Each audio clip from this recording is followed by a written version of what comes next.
नमस्कार मित्रों। आज मैं जो वीडियो लेकर आया हूँ वह राजा दशरथ जी के पूरे परिवार के परिचय से संबंधित है। यह काफ़ी रोचक वीडियो है।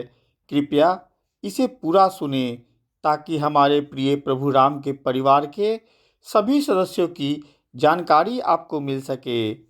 आप सभी से अनुरोध है कि कृपया मेरे चैनल को लाइक, सब्सक्राइब और शेयर अवश्य करें ताकि यह जानकारी अन्य लोगों तक पहुंच सके।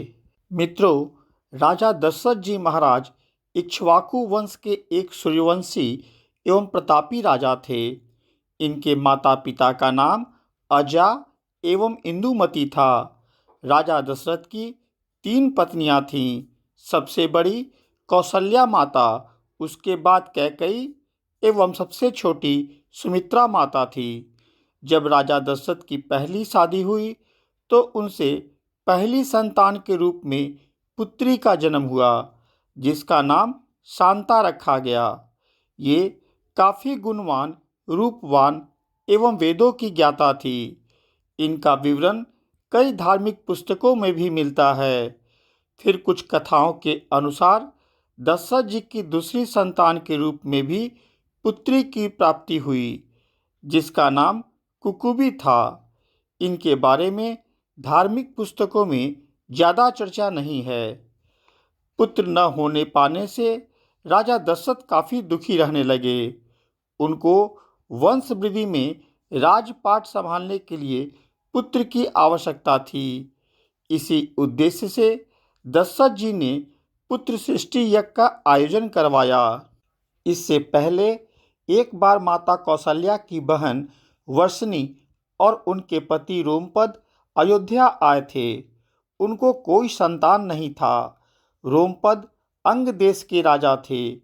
एक बार ऐसे ही बातों बातों में वर्षणी जी ने कौशल्या माता से शांता को गोद लेने की बात कह दी।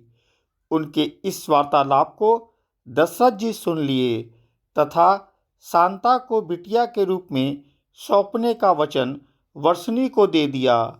इस तरह बाल्यावस्था में ही शांता अपने मौसी के घर चली गईं। वहीं वह पली बढ़ीं तथा विवाह योग्य होने पर उनका विवाह श्रृंगी ऋषि से कर दिया गया। श्रृंगी ऋषि काफ़ी विद्वान थे। शांता के बाल्यावस्था में ही राजा दशरथ और माता कौशल्या गोद देने के पश्चात उनसे कभी मिलने नहीं गए। इसीलिए बड़ी होने पर वो कैसी दिखती थी तथा कौन उनके पति थे, इसकी जानकारी राजा दशरथ को नहीं थी। अतः जब राजा दशरथ पुत्र सृष्टि यज्ञ करवाने के लिए ऋषि श्रृंगी को बुलाए, तब उन्हें नहीं पता था कि ये उनके ही पुत्री शांता के पति हैं।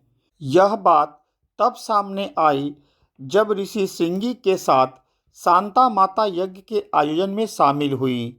वो राजा दशरथ और कौशल्या माता को देखते ही उनकी पुत्री होने की बात बताई, कारण कि वर्षणी ने यह उन्हें बताया था कि वह राजा दशरथ की पुत्री हैं। उधर जब यज्ञ शुरू हुआ तो श्रृंगी ऋषि दशरथ की 3 पत्नियों के जगह 2 ही पत्नियों के लिए गलती से प्रसाद बनाया। भूलवश तीसरा नहीं बना पाए। जब यज्ञ खत्म हुआ तो ऋषि ने प्रसाद कौशल्या माता और कैकेयी माता के तरफ बढ़ा दिया। लेकिन दशरथ की तीनों पत्नियों में इतना ज़्यादा प्यार था कि अपने अपने प्रसाद से रानी कौशल्या एवं कैकेयी ने एक एक हिस्सा निकालकर सुमित्रा माता को दे दिया। इस प्रकार सुमित्रा माता के हिस्से में 2 प्रसाद आ गए। प्रसाद का 2 हिस्सा मिलने के कारण सुमित्रा माता को 2 पुत्र की प्राप्ति हुई। यज्ञ के पुण्य से तीनों पत्नियों से राजा दशरथ को 4 पुत्र हुए। कौशल्या माता से प्रभु राम, कैकेयी माता से भरत एवं सुमित्रा माता से लक्ष्मण एवं शत्रुघ्न हुए। आइए अब राजा दशरथ जी के पूरे परिवार को जानें। राजा दशरथ की पहली पत्नी का नाम माता कौशल्या था। जिनसे संतान के रूप में पुत्री शांता एवं कुकुबी और पुत्र के रूप में प्रभु राम हुए। राजा दशरथ की दूसरी पत्नी कैकेयी देश के राजा अश्रपति की पुत्री रानी कैकेयी थी, जो काफ़ी विद्वान एवं युद्ध कला में निपुण थी। माता कैकेयी ने राजा दशरथ के साथ युद्ध में भाग भी लिया। इनको एकमात्र पुत्र की प्राप्ति हुई, जिनका नाम भरत था। राजा दशरथ की तीसरी पत्नी काशी नरेश की पुत्री सुमित्रा माता थी। इन्हें यज्ञ के प्रसाद का 2 हिस्सा मिलने के कारण 2 पुत्र हुए, जिनका नाम लक्ष्मण एवं शत्रुघ्न था। दशरथ जी के सबसे ज्येष्ठ पुत्र श्री राम का विवाह मिथिला के राजा जनक एवं सुनैना की पुत्री सीता माता के साथ हुआ।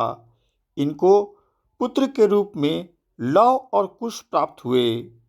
दशरथ जी के दूसरे पुत्र भरत का विवाह मिथिला के राजा जनक के छोटे भाई कुशध्वज की पुत्री मांडवी के साथ हुआ। इनको पुत्र के रूप में तक्ष एवं पुष्कल प्राप्त हुए। दशरथ जी के तीसरे पुत्र लक्ष्मण जी का विवाह राजा जनक की छोटी पुत्री उर्मिला से हुआ, जिनसे संतान के रूप में 2 पुत्र अंगद एवं चित्रसेन प्राप्त हुए। चौथे पुत्र शत्रुघ्न का विवाह राजा जनक के छोटे भाई कुशध्वज की छोटी पुत्री सुतकृति से हुआ, जिनसे संतान के रूप में 2 पुत्र सुबाहु एवं श्रुतिसेन प्राप्त हुए। इस प्रकार देखा जाए तो राजा दशरथ का परिवार भरा पूरा था, जिसमें उनकी 3 पत्नियां, 2 पुत्री, 4 पुत्र थे। साथ में 4 पुत्र वधू एवं 8 पौत्र थे। मित्रों, मेरे द्वारा जो जानकारी आपको दी गई वह पूर्ण रूप से धार्मिक पुस्तकों पर आधारित है। यह जानकारी आपको पसंद आई हो तो कृपया मेरे चैनल को लाइक, सब्सक्राइब और शेयर अवश्य करें। साथ में नीचे बना घंटी भी दबा दें, ताकि आगे आने वाली वीडियो की सूचना आपको मिल जाए। धन्यवाद।